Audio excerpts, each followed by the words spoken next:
Subscribe now and press the bell icon. Never miss an update.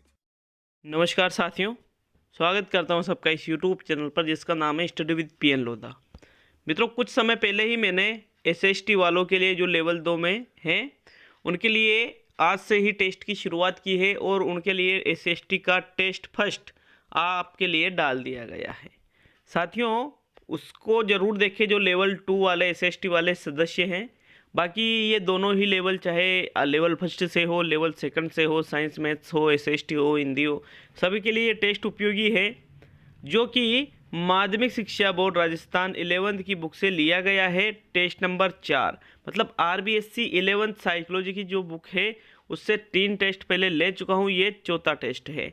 114 दिन आपके पास बचे हैं साथियों, तो आप इस टेस्ट को पूरा देखिएगा। आप 10 प्रश्न सही कर दो इस टेस्ट में, आपकी तैयारी लाजवाब है। समझो आप मतलब वास्तव में आप सिलेक्शन की तरफ बढ़ रहे हो। तो चलिए वीडियो को शुरू करते हैं, हर एक प्रश्न को समझते हुए करने वाले हैं। मित्रों, पहला प्रश्न आता है, यदि वास्तविक कारणों से दुश्चिंता की उत्पत्ति होती है तो इसे कहा जाएगा मुक्त प्रभावी दुश्चिंता, वस्तुनिष्ठ दुश्चिंता, मनोस्नायु विकृत दुश्चिंता और इनमें से कोई नहीं। तो राइट आंसर देना है साथियों आपको प्रश्न संख्या 1 का। देखिए प्रश्न क्या पूछ रहे हैं, यदि वास्तविक कारणों से दुश्चिंता की उत्पत्ति होती है, मतलब आपके अंदर जब दुश्चिंता जन्म लेती है, अगर उसका कारण वास्तव में कि हाँ दुश्चिंता वाला ही कारण है तो उसको कहा जाएगा वस्तुनिष्ठ दुश्चिंता। क्या कहा जाएगा?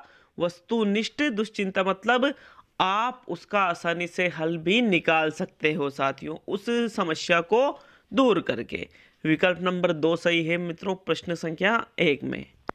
नेक्स्ट प्रश्न संख्या 2 देखेंगे, जब कोई बालक भालू को देखता है तो वह भागना प्रारंभ कर देता है, यह आधार है दैहिक प्रतिक्रिया का, सांस्कृतिक प्रतिक्रिया का, आशावादिता का और उपरोक्त सभी का। तो मित्रों राइट आंसर दीजिए प्रश्न संख्या 2 में, क्या सही आंसर रहेगा? देखिए प्रश्न पूछ रहा है, कोई बालक है वो भालू को देख रहा है तो मतलब उसके अंदर डर नामक संवेग उत्पन्न होगा और तुरंत वहां से वो भागना प्रारंभ करेगा। तो मतलब ये कहलाएगी दैहिक प्रतिक्रिया। क्या रहेगी? दैहिक प्रतिक्रिया। किसी घटना के कारण फिर क्या घटित होती है? दैहिक प्रतिक्रिया घटित होती है। प्रथम विकल्प सही है साथियों प्रश्न संख्या 2 में। प्रश्न नंबर 3, मैस्लो के अनुसार व्यक्ति स्नेह की आवश्यकता पूरी करने के बाद किस आवश्यकता की पूर्ति करना चाहता है? विकल्प है दैहिक आवश्यकताओं की, दूसरा है सुरक्षा की आवश्यकताओं की, तीसरा है आत्मसम्मान की आवश्यकताओं की और चौथा है आत्मसिद्धि की आवश्यकताओं की। तो साथियों देखिए, स्नेह की आवश्यकता कब पूरी होगी? सबसे पहले तो आपके दैहिक आवश्यकता पूरी होगी, फिर सुरक्षा की आवश्यकता पूरी होगी, फिर स्नेह की आवश्यकता पूरी होगी, फिर आत्मसम्मान की और फिर आत्मसिद्धि की। तो स्नेह के बाद किसका नंबर आता है? आत्मसम्मान का। विकल्प नंबर 3 सही रहेगा साथियों प्रश्न संख्या 3 में। नेक्स्ट प्रश्न नंबर 4 है, प्रभाव डालना, नियंत्रण करना, नेतृत्व करना तथा दूसरों को मोहित कर लेना और सबसे अधिक महत्वपूर्ण दूसरों की दृष्टि में अपनी प्रतिष्ठा को ऊंचा उठाना किस अभिप्रेरक के परिणाम स्वरूप होता है? संबंधन अभिप्रेरक, मनोसामाजिक अभिप्रेरक, उपलब्धि अभिप्रेरक और शक्ति अभिप्रेरक। तो मित्रों राइट आंसर दीजिए प्रश्न संख्या 4 का। देखिए चौथा प्रश्न क्या है आपका। प्रश्न पूछ रहे हैं, प्रभाव डालना, दूसरों के ऊपर आप अपना प्रभाव डालते हो तो ये इनमें से नियंत्रित करते हो, तो नियंत्रित में संबंधन तो होगा नहीं, एक तो गलत हो गया। नेतृत्व करते हो, दूसरों को मोहित कर लेते हो, दूसरों को मोहित करना मनोसामाजिक नहीं रहेगा।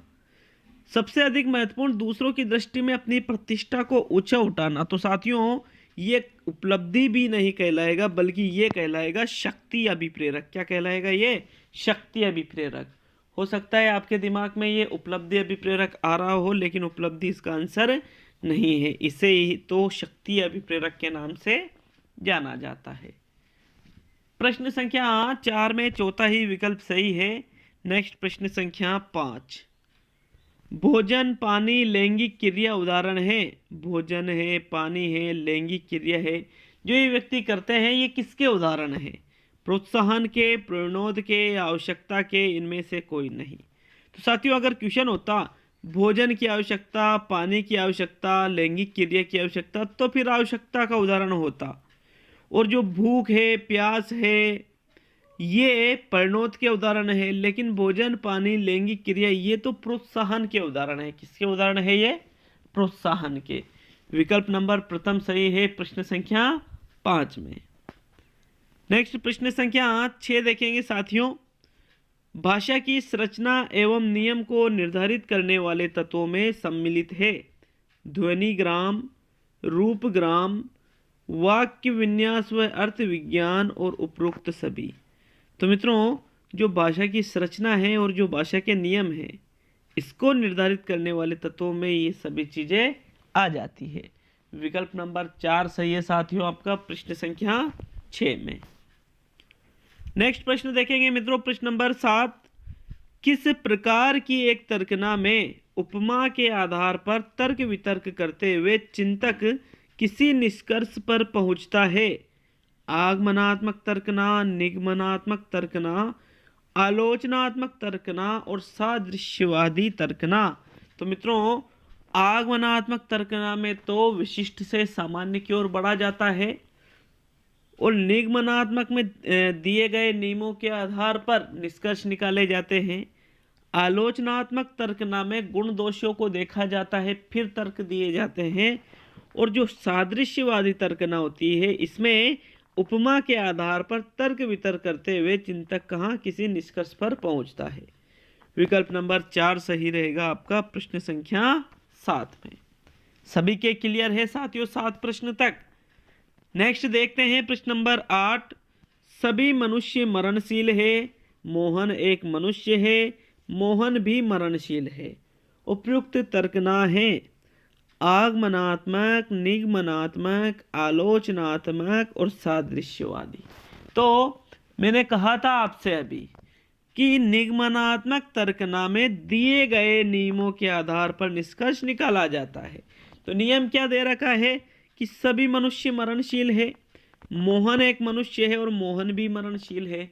तो ये दिए गए नियमों के आधार पर तर्क निकाला गया है, मतलब ये निगमनात्मक तर्कना का उदाहरण है साथियों। किसका उदाहरण है ये? निगमनात्मक तर्कना का। विकल्प नंबर 2 यहाँ सही आंसर है आपका। नेक्स्ट प्रश्न नंबर 9, 9वां क्वेश्चन है मित्रों, प तथा फ, व तथा ब में अंतर करना कठिन होता है पठन वैकल्य में, लेखन वैकल्य में, डिसलेक्सिया में और सभी में। तो साथियों प तथा फ, व तथा ब इनमें अंतर कर पाना ये पठन वैकल्य में होता है ऐसा, जिसको इंग्लिश में डिसलेक्सिया कहा जाता है। तो मतलब पठन वैकल्य और डिसलेक्सिया दोनों ही एक चीज है, अर्थात 1 और 3 दोनों ही विकल्प यहाँ सही रहेंगे 9वें क्वेश्चन में। नेक्स्ट प्रश्न नंबर 10 देखेंगे मित्रों। 10वां क्वेश्चन है, अधिगम अशक्तता का उदाहरण नहीं है स्थान व समय के बोध में कठिनाई, किसी एक विषय पर देर तक ध्यान केंद्रित करने में कठिनाई, सामाजिक संबंधों के मूल्यांकन में कठिनाई और दृष्टि, श्रवण, स्पर्श तथा गति से जुड़े संकेतों का प्रत्यक्षीकरण। तो मित्रों कौन सा उदाहरण अधिगम अशक्तता का आपको नहीं लग रहा है?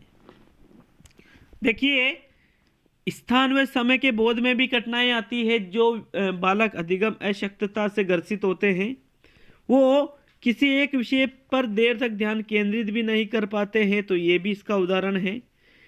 उनके सामाजिक संबंधों के मूल्यांकन में भी कठिनाई होती है, तो ये तीनों तो अधिगम अशक्तता के उदाहरण हैं। लेकिन दृष्टि मतलब देखना, श्रवण मतलब सुनना, स्पर्श करना तथा गति से जुड़े संकेतों का प्रत्यक्षीकरण, तो प्रत्यक्षीकरण मतलब इन चीजों के बारे में जान लेना, इन चीजों को कर लेना। तो भाई ये अधिगम अशक्तता का उदाहरण नहीं है। अगर यूं होता प्रत्यक्षीकरण करने में फिर आता कठिनाई, तो फिर वो अधिगम अशक्तता का उदाहरण हो जाता, लेकिन ऐसा यहाँ पर नहीं लिखा हुआ है साथियों। अतः यहाँ चौथा विकल्प आपका सही रहेगा प्रश्न संख्या 10 में। नेक्स्ट 11वां क्वेश्चन देखेंगे साथियों। प्रश्न नंबर 11 है, अव्यक्त अधिगम का सिद्धांत किसने प्रस्तुत किया? टोलमैन ने, गुथरी ने, ब्रूनर ने और पियाजे ने। तो साथियों अव्यक्त अधिगम का सिद्धांत देने वाले कौन थे? राइट आंसर है टोलमैन। टोलमैन ने चूहों पर प्रयोग करके चूहों को 2 समूहों में बांटा था साथियों, समूह ए और समूह बी। पहले इन पर प्रयोग किया, फिर इन पर प्रयोग किया, जो इनकी उलझन पेटी थी या फिर जिसको आप भूल भुलैया भी कह सकते हो, उसमें चूहों को छोड़ा। तो प्रथम समूह वाले चूहों को तो भोजन दे दिया, द्वितीय समूह वाले चूहों को भोजन नहीं दिया, लेकिन दोनों को अधिगम हो गया था। द्वितीय समूह वाले जो चूहे थे इन्होंने अधिगम को व्यक्त नहीं किया था, बाद में इन्होंने दूसरी बार में व्यक्त किया, इसलिए इसको अव्यक्त अधिगम का सिद्धांत कहते हैं, जो कि टोलमैन के द्वारा दिया गया। नेक्स्ट क्वेश्चन 12 है, संज्ञानात्मक उपागम है प्राचीन अनुबंधन, क्रिया प्रसूत अनुबंधन, अंतर्दृष्टि सिद्धांत और अव्यक्त अधिगम। तो प्राचीन अनुबंधन तो व्यवहारवादी है, क्रिया प्रसूत भी व्यवहारवादी है, अंतर्दृष्टि संज्ञानात्मक है और अव्यक्त अधिगम भी संज्ञानात्मक है। मतलब यहाँ 2 सिद्धांत तो व्यवहारवादी और 2 सिद्धांत संज्ञानावादी है। मतलब यहाँ पर तीसरा विकल्प भी सही है और चौथा विकल्प भी सही है प्रश्न संख्या 12 में।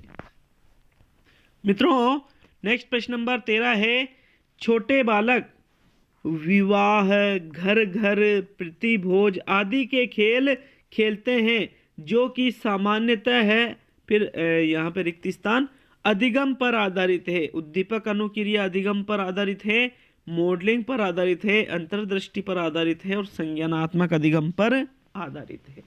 तो साथियों जो छोटे बच्चे हैं वो विवाह, छोटे छोटे बच्चे आपस में विवाह करते हैं, घर घर खेलते हैं, प्रतिभोज का ऐसा कुछ खेल खेलते हैं ये।